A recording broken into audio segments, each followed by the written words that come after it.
अस्सलाम वालेकुम बच्चों, कैसे हो आप लोग? ठीक हो स्टूडेंट? मैं उम्मीद करता हूँ आप लोग जहाँ भी होंगे खुश होंगे और इन्जॉय कर रहे होंगे। बच्चों, आज की वीडियो हमारी बहुत ज़्यादा इंपॉर्टेंट है। अगर मेरी वीडियो अच्छी लगे तो इसको फ्रेंड्स के साथ शेयर भी कर दीजिएगा, इसको लाइक भी कर दीजिएगा और मेरे चैनल को ज़रूर सब्सक्राइब कीजिएगा बच्चों, ताकि इस तरह की सारी अपडेट्स आपको मिलती रहें। स्टूडेंट, आज की वीडियो हमारी बहुत ज़्यादा इंपॉर्टेंट है। आज हम लोग बात करेंगे कि 2022 का ये जो एनुअल एग्ज़ाम का रिजल्ट है ये किस तरीके से तैयार किया जाएगा, क्योंकि बहुत सारे स्टूडेंट मुझसे कुछ क्वेश्चंस पूछ रहे थे।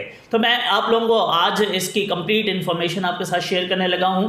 वीडियो को एंड तक देखिएगा ताकि सारे क्वेश्चंस आप लोगों के क्लियर हो सकें। बच्चों, मैं आप लोगों को बता दूं, सबसे पहले तो 2021 के अंदर जिन लोगों ने एग्ज़ाम पास किया हुआ है फर्स्ट ईयर का, अब वो सेकेंड ईयर के पेपर दे रहे हैं। सेकेंड ईयर में जितने उनके मार्क्स आएंगे वो उसके अंदर लगाए जाएंगे और फिर रिज़ल्ट तैयार किया जाएगा। मैं एक चीज़ आपको बता दूं बच्चों, आप दोनों को पास करने के लिए मैं थोड़ा सा आपको बता दूं, पार्ट 1 और पार्ट 2 दोनों को टोटल करके उसमें आप लोगों के 33% मार्क्स होने चाहिए। सपोज करें हम लोग बात करते हैं मैथ के पेपर की, मैथ का 100 नंबर का पेपर होता है।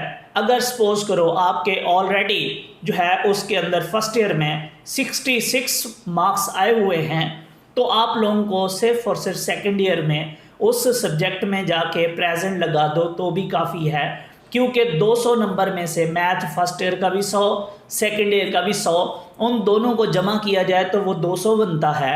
और 200 में से आप लोगों को 66 मार्क्स चाहिए। जिन लोगों के 66 मार्क्स आ जाएंगे वो पार्ट 1 में भी पास होंगे, पार्ट 2 के अंदर भी पास होंगे। सेम इसी तरीके से हर सब्जेक्ट्स के 33% जो है दोनों को, पार्ट 1 को भी पार्ट 2 को भी जमा किया जाएगा। मीन बहुत सारे स्टूडेंट कह रहे थे कि सर हमारे जो है ना वो फर्स्ट ईयर के अंदर नंबर थोड़े हैं, तो अब हमें सेकेंड ईयर के अंदर बहुत ज़्यादा लेने होंगे। ऐसा बिल्कुल भी नहीं है जी। आप लोगों को जो है वो 33% पार्ट 1 में ऑलरेडी आपके मौजूद हैं। अगर ज़्यादा है तो अच्छी चीज़ है, अगर नहीं है उसमें 33% हैं तो अब आपने सेकेंड ईयर में भी उसी सब्जेक्ट में 33% लेने हैं तो आप लोगों को पास कर दिया जाएगा। मीन सपोज करो केमिस्ट्री जो है वो 28 वाला बच्चा जो है पास होता है जिसके 28 मार्क्स हैं। आप लोगों के ऑलरेडी फर्स्ट ईयर में 28 लगे होंगे, सेकेंड ईयर में भी आपको और 28 चाहिए। और इस तरीके से अगर आपके 56 मार्क्स बन गए पार्ट 1 2 दोनों को मिला के तो आप पास हो। ऐसे भी हो सकता है बहुत सारे स्टूडेंट्स के ऑलरेडी पार्ट 1 में 56 लगे होंगे, तो अगर वो 56 जो है लगे हुए हैं तो पार्ट 2 में वो जो है सिर्फ जाके अपनी प्रेजेंट लगा आए, देन फिर भी वो केमिस्ट्री के अंदर जो है पास होगा। मीन दोनों का टोटल किया जाता है और आप लोगों का रिजल्ट तैयार किया जाता है। तो इस तरीके से आपने पार्ट 1 के पेपर दिए हुए हैं, पार्ट 2 के जो है आप लोगों के जो भी मार्क्स आएंगे वो उसके अंदर लगा के आप लोगों का रिजल्ट तैयार करेंगे। यहाँ एक चीज़ मैं बता दूं कि आप लोगों के जो प्रैक्टिकल हैं वो भी डेफिनेटली इस दफ़ा होंगे, और प्रैक्टिकल जो है सिर्फ और सिर्फ पार्ट 2 में से आने हैं। उसके अलहदा से उसको भी पास करना लाजमी होता है बच्चों। जब तक प्रैक्टिकल पास ना हो वो आप लोगों की जो डिग्री है वो आपको इशू नहीं की जाएगी। आप थ्योरी के अंदर भी पार्ट 1 में भी फेल कंसीडर होते हो, पार्ट 2 में भी, बट पाकिस्तान के अंदर अल्हम्दुलिल्लाह प्रैक्टिकल के अंदर फेल नहीं किया जाता। प्रैक्टिकल के ऊपर एक अल्हम्दुलिल्लाह मैं डिटेल वीडियो नेक्स्ट जो है बनाने वाला हूँ, आप लोग उसको भी देख सकोगे।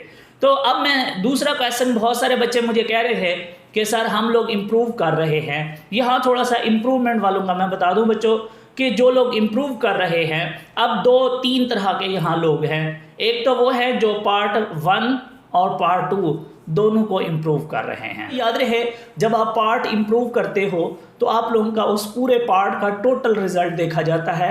अगर तो आप लोगों का रिज़ल्ट पहले से बढ़ रहा होगा तो आप लोगों को बढ़ा के आपको नया रिज़ल्ट इशू करेंगे। अगर पहले से आपके मार्क्स कम हो रहे होंगे तो जो आप लोगों का पहले वाला रिज़ल्ट है वही रहेगा। मींस पार्ट के अंदर ऐसे ही होता है। सेम इसी तरीके से अगर आप सिर्फ पार्ट 2 इम्प्रूव कर रहे हो तो बच्चों पार्ट 2 के नंबर अगर आपके पहले वाले पार्ट 2 के नंबरों से ज़्यादा होने लगेंगे, याद रहे यहाँ अगर आपके किसी एक सब्जेक्ट में कम हो रहे हैं तो कम लगाए जाएंगे, जिसमें ज़्यादा हो रहे हैं ज़्यादा लगाए जाएंगे। अगर तो टोटल बढ़ गया तो आप लोगों को नया रिज़ल्ट इशू करेंगे, अदरवाइज़ आपका पुराना रिजल्ट रहेगा। सेम इसी तरीके से अगर कोई पार्ट 1 कर रहा है तो ऐसे ही होगा। अब हम बात करते हैं कुछ लोग जो है वो सब्जेक्ट वाइज इम्प्रूव कर रहे हैं, या तो वो लोग जो है वो इलेक्टिव कर रहे हैं या कंपलसरी कर रहे हैं। याद रहे बच्चों, जब आप लोग सब्जेक्ट वाइज इम्प्रूव करते हो तो उसमें उस सब्जेक्ट का टोटल देखा जाता है। मींस सपोज करें अगर आप केमिस्ट्री इम्प्रूव कर रहे हो बच्चों, तो उसमें क्या होगा कि आप लोगों का पार्ट 1 के भी आप पेपर दोगे, पार्ट 2 के भी पेपर दोगे, पार्ट 1 के पेपर पार्ट 1 के साथ होंगे, पार्ट 2 के पेपर पार्ट 2 के साथ होंगे, और साथ में आप प्रैक्टिकल भी दोगे। अब इन तीनों को जमा किया जाएगा। अगर तो आप लोगों का रिजल्ट मीन्स सपोज करें अगर आपके पहले 150 हैं, अब अगर आप लोगों के 151 आए तो आप लोगों को जो है वो 151 लगाए जाएंगे आपके। अगर आपके 149 आ गए मीन्स आपके मार्क्स कम हो जाते हैं, देन आपके वही पुराना मार्क्स लगाए जाएंगे।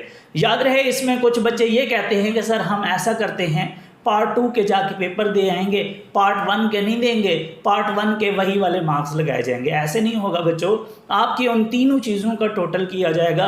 अगर वो तीनों चीज़ों का जो टोटल है वो पहले से बढ़ रहा होगा तो नया रिजल्ट इशू किया जाएगा, अगर उससे कम हो रहा होगा तो उसमें वही मार्क्स लगाए जाएंगे। और सेम इसी तरीके से बच्चों जिन सब्जेक्ट्स के अंदर आप पेपर नहीं दे रहे उसके वही पुराने नंबर लगा के आप लोगों का रिज़ल्ट तैयार किया जाएगा। मीन्स सपोज करें अगर आप पार्ट 2 इम्प्रूव कर रहे हो तो पार्ट 2 के जो आपके मार्क्स इंक्रीज़ होंगे वो लगाए जाएंगे, और आप लोगों का जो पार्ट 1 है बच्चों वो आपके मार्क्स वैसे के वैसे रहेंगे। मीन्स जिनके पेपर आप दोगे सिर्फ उसी के अंदर मार्क्स चेंज होंगे, जिनके पेपर आप नहीं दोगे जो आप लोगों के रिज़ल्ट में ऑलरेडी मौजूद हैं वही लगा के उन दोनों का टोटल करके नया रिज़ल्ट तैयार होगा।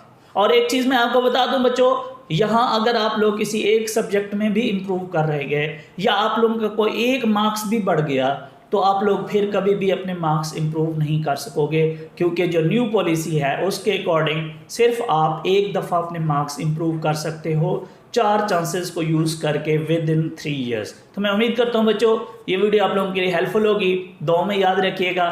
Thank you so much. Allah हाफिज़।